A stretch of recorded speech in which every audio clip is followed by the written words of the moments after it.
ನಮಸ್ತೆ ವೀಕ್ಷಕರೇ, PR ಅಕಾಡೆಮಿಗೆ ಸ್ವಾಗತ.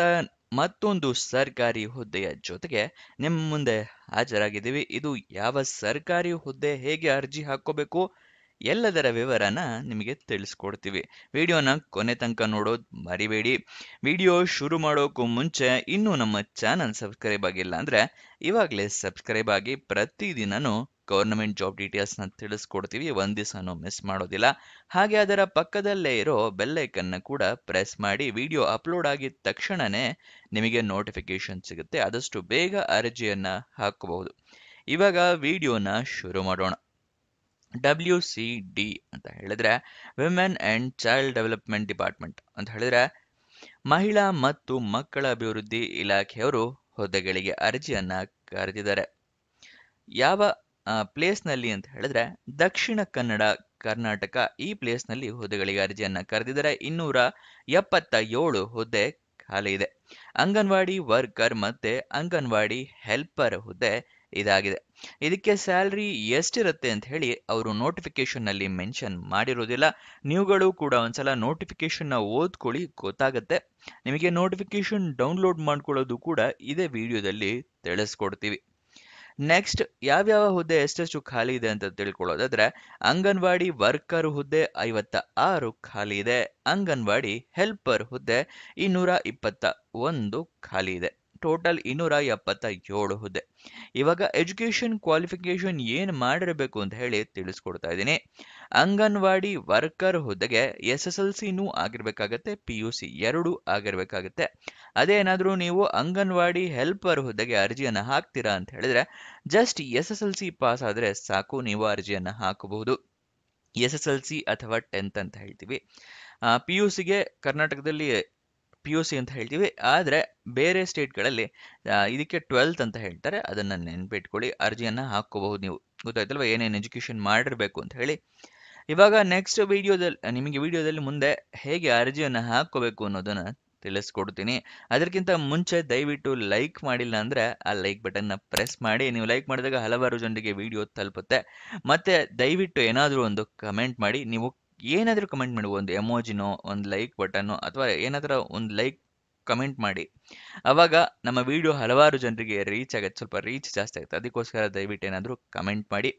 ಮತ್ತೆ ನಿಮಗೆ ಗೊತ್ತಿರಲಿಲ್ಲ ಅಂತ ಹೇಳಿದ್ರೆ ಅಥವಾ ಹೊಸ ವೀಕ್ಷಕರಾಗಿದ್ರೆ ತಿಳಿಸ್ಕೊಡ್ತಾ ಇದೀವಿ, ವೆಬ್ಸೈಟ್ನ ಕ್ರಿಯೇಟ್ ಮಾಡಿದೀವಿ. ಯಾವ ವೆಬ್ಸೈಟ್ ಅಂತ ಕೇಳ್ತಾ ಇದ್ದೀರಾ? ನಮ್ಮದೇ ವೆಬ್ಸೈಟ್ ಕಣ್ರಿ, prgovernmentjobs.com ಅಂತ ಹೇಳಿ. ಅಂದ್ರೆ prgovtjobs.com ಅಂತ ಹೇಳಿ ನಿಮಗೆ ಹೊಸ ವೆಬ್ಸೈಟ್ ನ ಕ್ರಿಯೇಟ್ ಮಾಡಿದೀವಿ.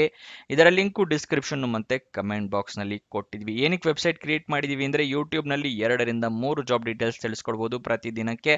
ಆದ್ರೆ ವೆಬ್ಸೈಟ್ ಕ್ರಿಯೇಟ್ ಮಾಡಿದ್ರೆ ಪ್ರತಿದಿನಕ್ಕೆ ಹಲವಾರು ಜಾಬ್ ಡೀಟೇಲ್ಸ್ ನ ತಿಳಿಸ್ಕೊಡ್ಬೋದು ಅಂತ ಹೇಳಿ ಕ್ರಿಯೇಟ್ ಮಾಡಿದ್ವಿ. ಇದನ್ನ ಸದುಪಯೋಗ ಪಡಿಸ್ಕೊಳ್ಳಿ. ಅದ್ರ ಕಮೆಂಟ್ ಬಾಕ್ಸ್ ಅಥವಾ ಡಿಸ್ಕ್ರಿಪ್ಷನ್ ಇಂದ ಕ್ಲಿಕ್ ಮಾಡಿದ್ರೆ ಈ ರೀತಿ ಒಂದು ಪೇಜ್ ಓಪನ್ ಆಗುತ್ತೆ ನಮ್ಮ ವೆಬ್ಸೈಟ್. ಇಲ್ಲಿ ಕರ್ನಾಟಕ ಗೌರ್ಮೆಂಟ್ ಜಾಬ್ಸು, ಇಲ್ಲಿ central government 10th pass 12th pass degree jobs, ಈ ತರ ಹಲವಾರು ಕೆಟಗರಿಯ ಜಾಬ್ಸ್ ಇದೆ. ನಿಮ್ಮ ಎಜುಕೇಶನ್ ಕ್ವಾಲಿಫಿಕೇಶನ್ಗೆ ಯಾವ್ದು ಸೂಟ್ ಆಗುತ್ತೆ ನೋಡಿ ಅದನ್ನ ಕ್ಲಿಕ್ ಮಾಡ್ಕೊಳ್ಳಿ. ಸ್ಕ್ರೋಲ್ ಡೌನ್ ಮಾಡಿದ್ರೆ ಕನ್ನಡದಲ್ಲಿ ಕೂಡ ಬಟನ್ಸ್ಗಳನ್ನ ಕೊಟ್ಟಿದ್ದೀವಿ. ಕನ್ನಡ, ಇಂಗ್ಲಿಷ್ ಯಾವ್ದ್ರಲ್ಲಿ ಬೇಕಾದ್ರೂ ಕ್ಲಿಕ್ ಮಾಡಬಹುದು. ಸ್ಕ್ರೋಲ್ ಡೌನ್ ಮಾಡಿದ್ರೆ ಇಲ್ಲಿ Karnataka government jobs, central government 10th pass ಜಾಬ್ಸ್ನ ಲಿಸ್ಟ್ಗಳನ್ನ ಕೊಟ್ಟಿದ್ದೀವಿ.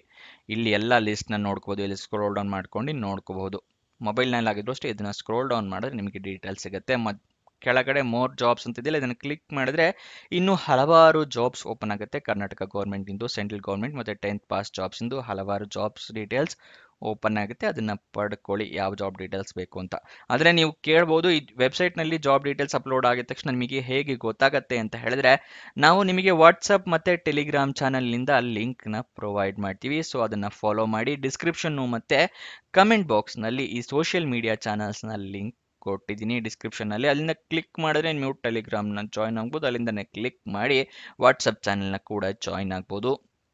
ಪ್ರತಿದಿನ ಜಾಬ್ ಡೀಟೇಲ್ಸ್ ಅಪ್ಲೋಡ್ ಆಗಿದ ತಕ್ಷಣ ಈ ಜಾಬ್ ಡೀಟೇಲ್ಸ್ ಅಪ್ಲೋಡ್ ಆಗಿದೆ, ಇದರ ಲಿಂಕ್ ಅಂತ ಹೇಳಿ ನಿಮಗೆ ಪ್ರೊವೈಡ್ ಮಾಡ್ತೀವಿ. ಮತ್ತೆ ಕೊನೆ ದಿನಾಂಕ ಹತ್ತಿರ ಬರ್ತಿದ್ದಾಗೆ ಈ ಜಾಬ್ಸ್ ಕೊನೆಗೊಳ್ತಾ ಇದೆ ಅಂತ ಹೇಳಿ ಅದರ ಲಿಂಕ್ ಕೊಡ್ತೀವಿ. ನೀವು ಆದಷ್ಟು ಬೇಗ ಅರ್ಜಿಯನ್ನ ಹಾಕೊಳ್ಳಕ್ಕೆ ಹೆಲ್ಪ್ ಆಗುತ್ತೆ. ವಾಟ್ಸಪ್ ಮತ್ತೆ ಟೆಲಿಗ್ರಾಮ್ ನ ಜಾಯ್ನ್ ಆಗೋದು ಮರಿಬೇಡಿ. ಇವಾಗ ಅಪ್ಲಿಕೇಶನ್ ಫೀಸ್ ಏನಿರುತ್ತೆ ಅನ್ನೋದರ ವಿವರ ತಿಳ್ಕೊಳ್ಳೋಣ. ಯಾವುದೇ ರೀತಿಯ ಅಪ್ಲಿಕೇಶನ್ ಫೀಸ್ ಕೂಡ ಇಟ್ಟಿರೋದಿಲ್ಲ.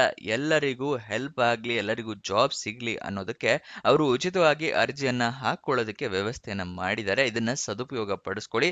ಅರ್ಜಿಯನ್ನ ಎಲ್ಲರೂ ಹಾಕೊಳ್ಳಿ, ಈ ಜಾಬ್ನ ನಿಮ್ದಾಗಿಸ್ಕೊಳ್ಳಿ.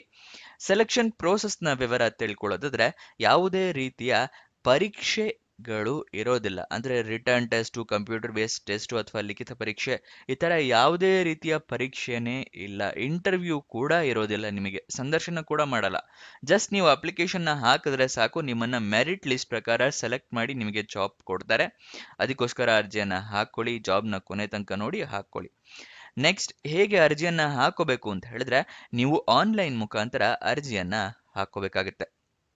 ಕೆಲವೊಬ್ಬರಿಗೆ ಗೊತ್ತಿರಲ್ಲ, ಇಲ್ಲಿ ಆನ್ಲೈನ್ ಮುಖಾಂತರ ಅಂತ ಹೇಳಿದ್ರೆ ನಿಮಗೆ ಅಪ್ಲಿಕೇಶನ್ ಲಿಂಕ್ ಸಿಗುತ್ತೆ, ಅದನ್ನ ಕ್ಲಿಕ್ ಮಾಡಿ ಆನ್ಲೈನ್ನಲ್ಲಿ ಅಪ್ಲಿಕೇಶನ್ ಓಪನ್ ಆಗುತ್ತೆ. ಅಲ್ಲಿ ಎಲ್ಲ ನಿಮ್ಮ ಡೀಟೇಲ್ಸ್ನ ಫಿಲಪ್ ಮಾಡಿ ಡಾಕ್ಯುಮೆಂಟ್ಸ್ನೆಲ್ಲ ಅಪ್ಲೋಡ್ ಮಾಡಿ ಸಬ್ಮಿಟ್ ಮಾಡಬೇಕು. ಇದನ್ನ ಆನ್ಲೈನ್ ಮುಖಾಂತರ ಅರ್ಜಿ ಹಾಕೋದು ಅಂತ ಹೇಳ್ತಾರೆ. ಈ ಆನ್ಲೈನ್ ಅರ್ಜಿ ಹಾಕೋಕ್ಕೂ ಮುಂಚೆ ಅತಿ ಮುಖ್ಯವಾಗಿ ಮಾಡಬೇಕಾಗಿರೋದು ಏನು ಅಂದ್ರೆ, ಅಫಿಷಿಯಲ್ ನೋಟಿಫಿಕೇಶನ್ನ ಸಂಪೂರ್ಣವಾಗಿ ಓದ್ಕೊಳ್ಳಿ. ಏನೇನು ಎಲಿಜಿಬಿಲಿಟಿ ಕ್ರೈಟೀರಿಯಾ ಇದೆ ಅಂತ ತಿಳ್ಕೊಂಡ ನಂತರನೇ ಅರ್ಜಿಯನ್ನ ಹಾಕೊಳ್ಳಿ. ಗೊತ್ತಾಯ್ತಲ್ವಾ? ನೋಟಿಫಿಕೇಶನ್ ಡೌನ್ಲೋಡ್ ಮಾಡೋದು ಕೂಡ ಮುಂದೆ ತಿಳಿಸ್ಕೊಡ್ತೀನಿ. ನೆಕ್ಸ್ಟ್, ಆನ್ಲೈನ್ ಅರ್ಜಿಯಲ್ಲಿ ಇಮೇಲ್ ಐ ಡಿ, ಮೊಬೈಲ್ ನಂಬರ್ನ ಕರೆಕ್ಟ್ ಆಗಿ ಮೆನ್ಷನ್ ಮಾಡೋದು ಮರಿಬೇಡಿ. ಏನೇನು ಎಲಿಜಿಬಿಲಿಟಿ ಕ್ರೈಟೀರಿಯಾ ಇದೆ ಅಂತ ತಿಳ್ಕೊಂಡ್ರೆ, ಆದರೆ ನಿಮ್ಗೆ ಏನಾದರೂ ಜಾಬ್ ಸಿಕ್ಕಿದ್ರೆ ಅವರು ತಿಳಿಸ್ಕೊಡ್ಬೇಕಲ್ವಾ? ಅದಕ್ಕೋಸ್ಕರ SMS ಅಥವಾ ಇಮೇಲ್ ಮುಖಾಂತರ ಅವರು ತಿಳಿಸ್ಕೊಡ್ತಾರೆ. ನೆಕ್ಸ್ಟ್, ಯಾವ್ಯಾವ ಡಾಕ್ಯುಮೆಂಟ್ಸ್ ಬೇಕು ಅಂತ ತಿಳಿಸ್ಕೊಡ್ತಾ ಇದ್ದೀನಿ, ಬರೆದಿಟ್ಕೊಳ್ಳಿ ಅಥವಾ ನೋಟ್ ಡೌನ್ ಮಾಡ್ಕೊಳ್ಳಿ ಅಥವಾ ಸ್ಕ್ರೀನ್ ರೆಕಾರ್ಡ್ ಮಾಡ್ಕೊಳ್ಳಿ. ಯಾವ್ಯಾವ ಡಾಕ್ಯುಮೆಂಟ್ ಅಂತ ಹೇಳಿದ್ರೆ, ID ಪ್ರೂಫಿಗೆ ಆಧಾರ್ ಕಾರ್ಡ್, ವೋಟರ್ ID ಅಥವಾ ಪಾನ್ ಕಾರ್ಡ್, ಮತ್ತೆ ಏಜ್ ಪ್ರೂಫಿಗೆ SSLC ಮಾರ್ಕ್ಸ್ ಕಾರ್ಡ್. ಎಜುಕೇಶನ್ ಕ್ವಾಲಿಫಿಕೇಶನ್ಗೆ ನೀವು ಯಾವ ಜಾಬ್ಗೆ ಹಾಕ್ತಾ ಇದ್ದೀರಾ ಆ ಜಾಬ್. ಅಂಗನವಾಡಿ ಹೆಲ್ಪರ್ ಆಗಿದ್ರೆ SSLC ಮಾರ್ಕ್ಸ್ ಕಾರ್ಡ್ ಇಟ್ಕೊಳ್ಳಿ.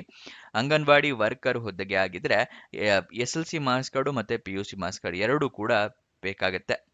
ನೆಕ್ಸ್ಟ್, ನಿಮ್ಮ ಪಾಸ್ಪೋರ್ಟ್ ಸೈಜ್ ಫೋಟೋಗ್ರಾಫ್ ಇಟ್ಕೊಂಡಿರಿ. ಮತ್ತೆ ಒಂದು ಪೇಪರ್ನಲ್ಲಿ ನಿಮ್ಮ ಸಿಗ್ನೇಚರ್ ಮಾಡಿ ಅದನ್ನ ಫೋಟೋ ತಗೊಳ್ಳಿ ಅಥವಾ ಸ್ಕ್ಯಾನ್ ಮಾಡ್ಕೊಳ್ಳಿ. ನಿಮಗೆ ಅಪ್ಲಿಕೇಶನ್ ಅಲ್ಲಿ ಕೇಳಿದ್ದಾರೆ ಸಿಗ್ನೇಚರ್ನ ಕಾಪಿ, ಅದಕ್ಕೋಸ್ಕರ ಅದನ್ನ ರೆಡಿ ಇಟ್ಕೊಳ್ಳಿ. ಇದಿಷ್ಟು ಸ್ಕ್ಯಾನ್ಡ್ ಕಾಪೀಸ್ ಇಟ್ಕೋಬೇಕಾಗತ್ತೆ.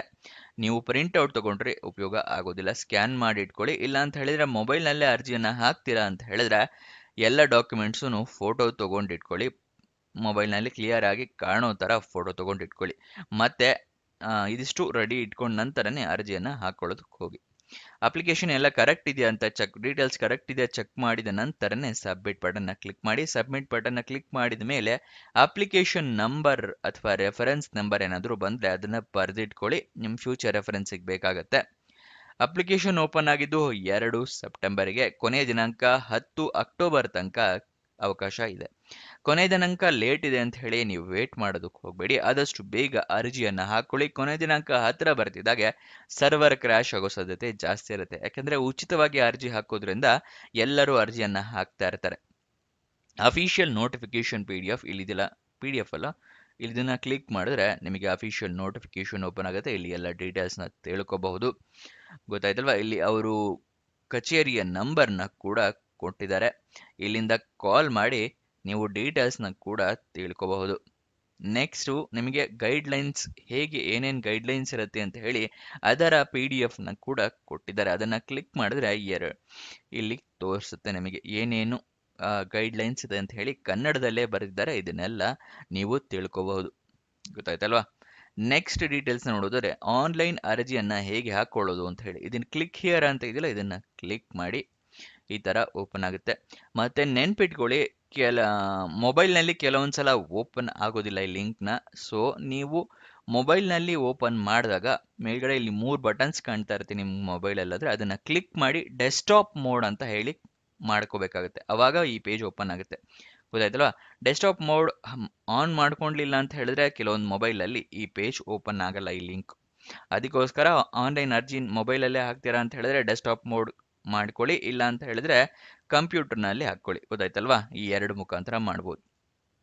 ಇಲ್ಲಿ ನಿಮಗೆ submit application for anganwadi worker ಅಂತಿದೆಯಲ್ಲ ಇದನ್ನು ಕ್ಲಿಕ್ ಮಾಡಿ. ಇಲ್ಲಿ ನಿಮಗೆ ಅಪ್ಲಿಕೇಶನ್ ಓಪನ್ ಆಗುತ್ತೆ. ಇದರ ಸಂಪೂರ್ಣವಾಗಿ ಹೇಗೆ ಅಪ್ಲಿಕೇಶನ್ ಹಾಕೋಬೇಕು ಅಂತ ಹೇಳಿ ಫಸ್ಟಿಂದ ಕೊನೆ ತನಕ ಡೆಮೋ ವಿಡಿಯೋನ ಮಾಡಿದ್ದೀವಿ. ಅದನ್ನು ನಿಮಗೆ ಡಿಸ್ಕ್ರಿಪ್ಷನಲ್ಲಿ ಮತ್ತೆ ಇವಾಗ ಐ ಬಟನ್ ಕಾಣ್ತಿದೆ ನೋಡಿ, ಅಲ್ಲಿ ಎರಡೂ ಕಡೆ ನಿಮಗೆ ಲಿಂಕ್ನ ಕೊಟ್ಟಿರ್ತೀವಿ. ಅಲ್ಲಿಂದ ಕ್ಲಿಕ್ ಮಾಡಿ ಸಂಪೂರ್ಣವಾಗಿ ಹೇಗೆ ಅರ್ಜಿಯನ್ನು ಹಾಕೋಬೇಕು ಅನ್ನೋದನ್ನ ತಿಳ್ಕೊಳ್ಳಿ, ಅರ್ಜಿಯನ್ನು ಹಾಕ್ಕೊಳ್ಳಿ. ಗೊತ್ತಾಯ್ತಲ್ವಾ?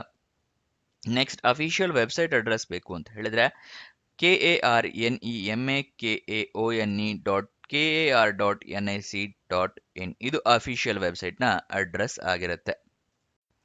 ಇವಾಗ ವಯೋಮಿತಿಯ ಡೀಟೇಲ್ಸ್ನ ತಿಳ್ಕೊಳ್ಳೋಣ. ವಯೋಮಿತಿ ಎಷ್ಟಿರಬೇಕು ಅಂತ ಹೇಳಿ. ಮಿನಿಮಮ್ 19 ವರ್ಷ ಆಗಿರಬೇಕು. ಮ್ಯಾಕ್ಸಿಮಮ್ 35 ವರ್ಷದವರು ಕೂಡ ಅರ್ಜಿಯನ್ನು ಹಾಕೋಬಹುದು. 19ರಿಂದ 35 ವರ್ಷ ವಯೋಮಿತಿ.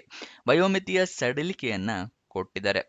ಯಾವ ಕ್ಯಾಂಡಿಡೇಟ್ಸ್ಗಳಿಗೆ ಅಂದರೆ ಪರ್ಸನ್ ವಿತ್ ಡಿಸೆಬಿಲಿಟಿ ಅಥವಾ ಅಂಗವಿಕಲ ಕ್ಯಾಂಡಿಡೇಟ್ಸ್ ಅಂತ ಏನು ಹೇಳ್ತೀವಲ್ಲ ಅಂಥವರಿಗೆ 10 ವರ್ಷದ ಸಡಿಲಿಕೆಯನ್ನು ಕೊಟ್ಟಿದ್ದಾರೆ. ಅಂದರೆ 45 ವರ್ಷದವರ ತನಕ ಅಂಗವಿಕಲ ಕ್ಯಾಂಡಿಡೇಟ್ಸ್ ಅರ್ಜಿಯನ್ನು ಹಾಕೋಬಹುದು.